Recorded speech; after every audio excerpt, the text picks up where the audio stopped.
Women and children to the left. Anyone over 50 to the left. Men to the right.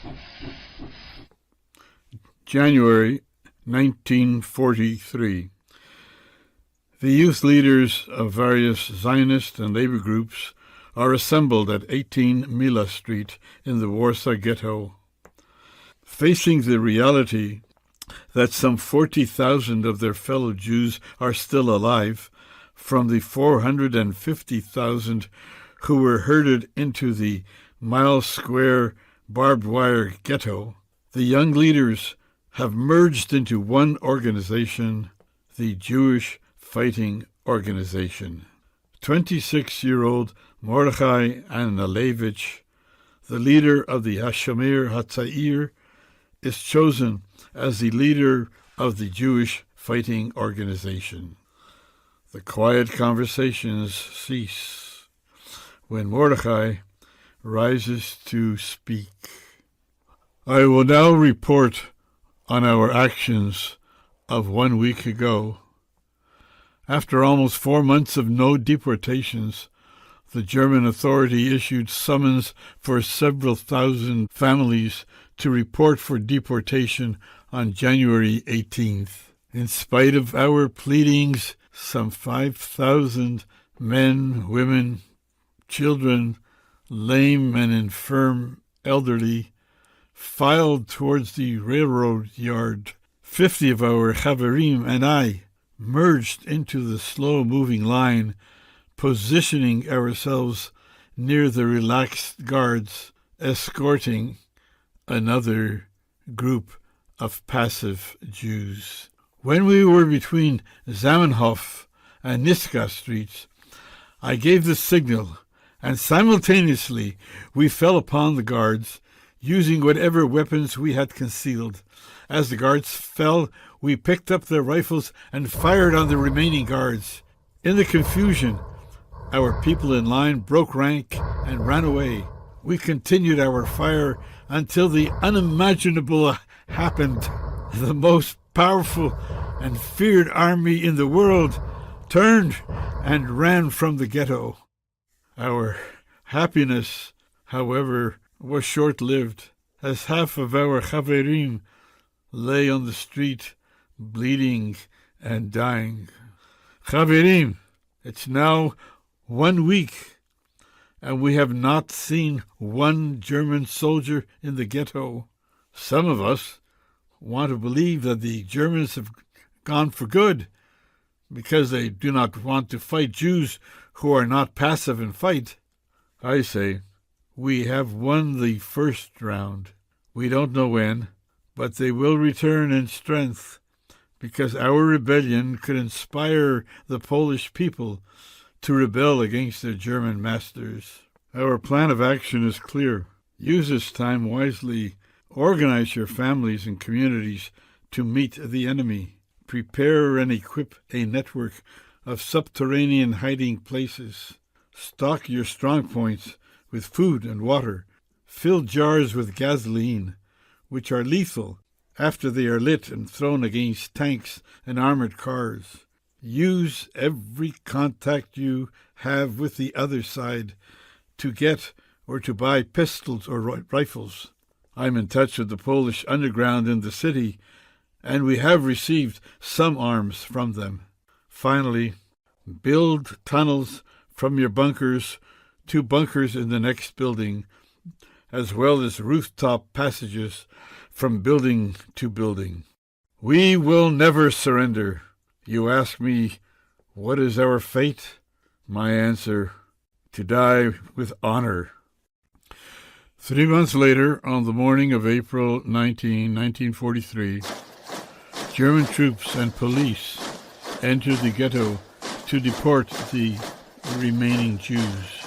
750 fighters with a handful of pistols, 17 rifles, and gasoline bombs faced more than 2,000 heavily armed and well-trained German troops supported by tanks and flamethrowers. There is not one complete account of the Ghetto Uprising, Instead, we have various fragmentary accounts from the few survivors, the German general who led the assault, the Polish underground, and a last letter from Mordecai 4 days after the German attack on the ghetto. I read from the last letter of Mordecai. It is impossible to put into words what we have been through.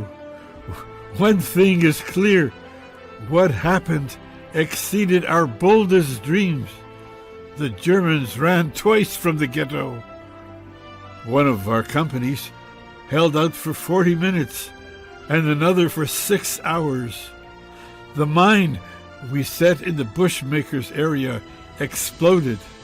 Several of our companies attacked the dispersing Germans. Our losses are minimal. That is also an achievement. But Yechiel fell. He fell a hero at the machine gun. I feel that great things are happening, and what we dare to do is of great, enormous importance. I read from the report of the Polish underground sent to the Polish government in exile in London. The German units that penetrated into this area of the ghetto at dawn on April 19 were met with a strong and effective fire by the defenders. A large number of Germans fell dead or wounded.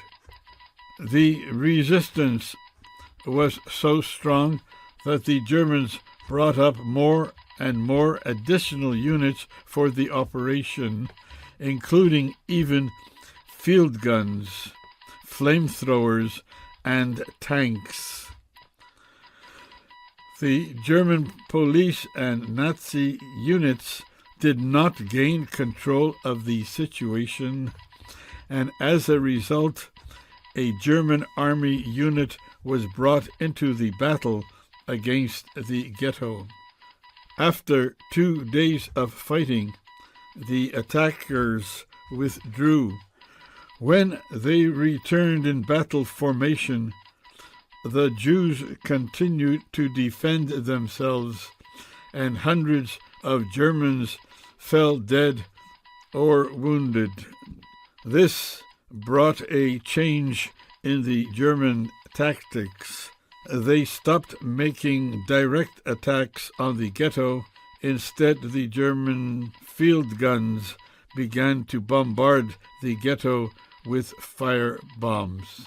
Many houses went up in flames. For the past several days, huge clouds of smoke and tremendous fires have risen over the ghetto. Some women and old and weak men have surrendered in response to the ceaseless call of the German loudspeakers. All the rest, mainly young men, are fighting stubbornly.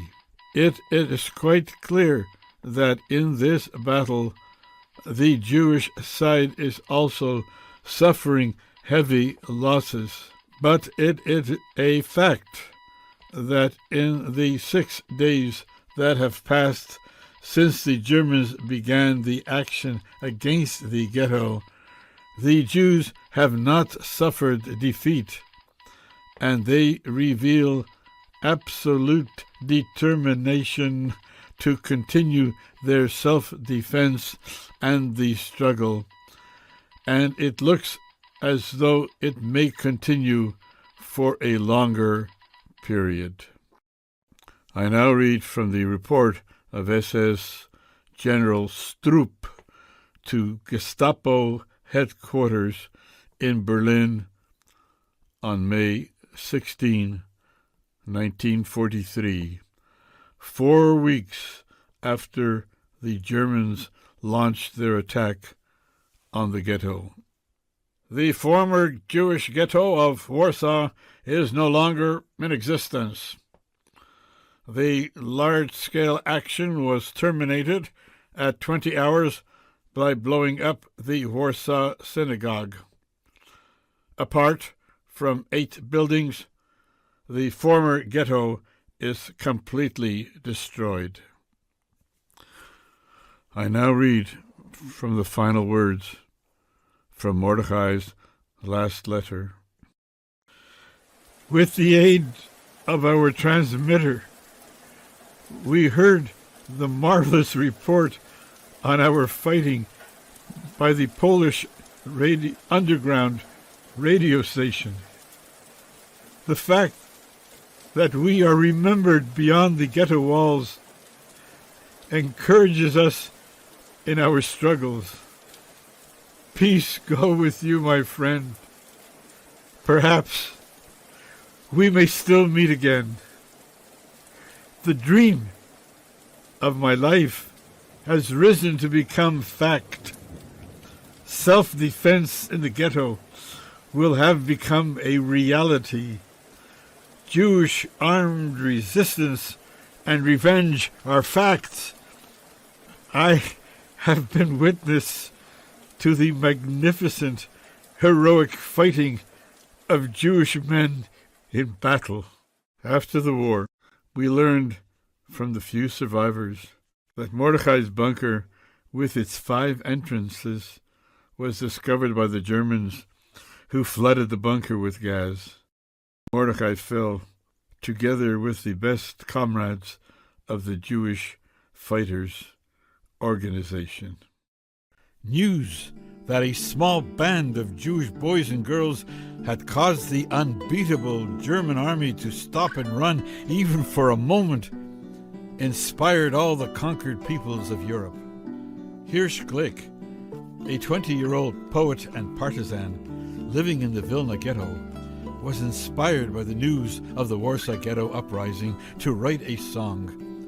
Sag nicht keinmal, als du gehst dem letzten Weg. Never say that you're going your last way. Hirsch Glick's song soon became the official anthem of all Jewish partisan fighter groups in Europe. The words to this inspiring song: never say that you're going your last way, though lead-filled skies above blot out the blue of day. The hour for which we long will certainly appear. The earth shall thunder neath our tread that we are here. For us the morning sun will radiate the day, and the enemy and past will fade away. But should the dawn delay, or sunrise wait too long, let all future generations sing this song. Never say that you're going your last way, though lead-filled skies above blot out the blue of day. The hour for which we long will certainly appear. The earth shall thunder neath our tread that we are here. For us the morning sun will radiate the day, and the enemy and past will fade away. But should the dawn delay or sunrise wait too long, then let all future generations sing this song. This song was written with our blood and not with lead. This is no song of free birds flying overhead,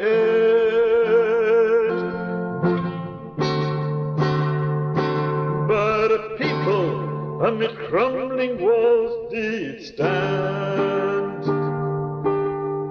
They stood and sang this song with rifles held in hand.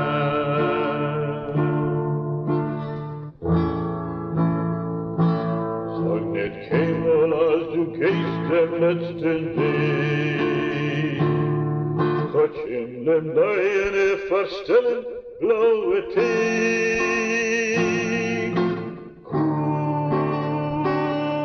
en weg naar onze uitgebeente show. Zet op uit aan onze trap, wir zijn doof.